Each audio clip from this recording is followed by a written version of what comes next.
आज से लगभग 600 साल पहले इस धरती पर प्रकट हुए थे कबीर साहिब जी, जिन्होंने झूठे दिखावे के नियम नहीं, सच्चा तत्व ज्ञान दिया।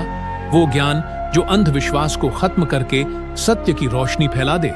लेकिन जब सत्य बोलता है तो झूठ बेचैन हो जाता है। ऐसे ही कई नकली धर्मगुरु और समाज के कुछ लोग कबीर जी के आध्यात्मिक और सच्चे ज्ञान के आगे हार गए। उन्होंने एक साजिश रची कि कबीर सेठ पुत्र नीरू एक विशाल भंडारा दे रहा है और उसमें दोहर और मोहर भी हर खाने के बाद दी जाएगी। और छप गई 18 लाख संतों और गांव वालों के निमंत्रण की चिट्ठियां। सोचा, जब इतना बड़ा भंडारा कर नहीं पाएगा तो शर्म से काशी छोड़कर भाग जाएगा।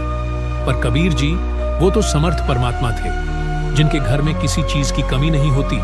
और फिर हुई वो लीला।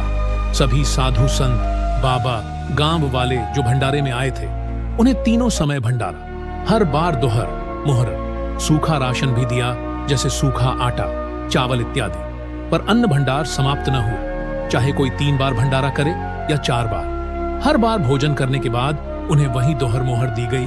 और कबीर जी ने लगातार 24 घंटे सत्संग किया और 18 लाख साधु संतों को आध्यात्मिक तत्व ज्ञान दिया। वही ज्ञान सबको प्राप्त हुआ।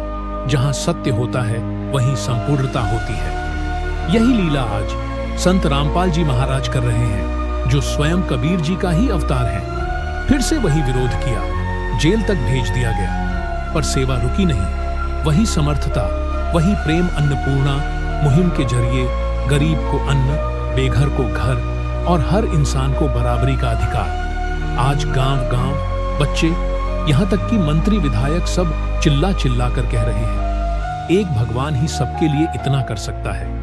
ये कहानी है बदनामी की साजिश से लेकर भक्ति की महिमा तक की। जब परमात्मा आते हैं तो दुनिया पहचाने या न पहचाने पर लीला सबको पहचान करवा ही देती है कि ये सब समर्थ भगवान के अलावा कोई नहीं कर सकता।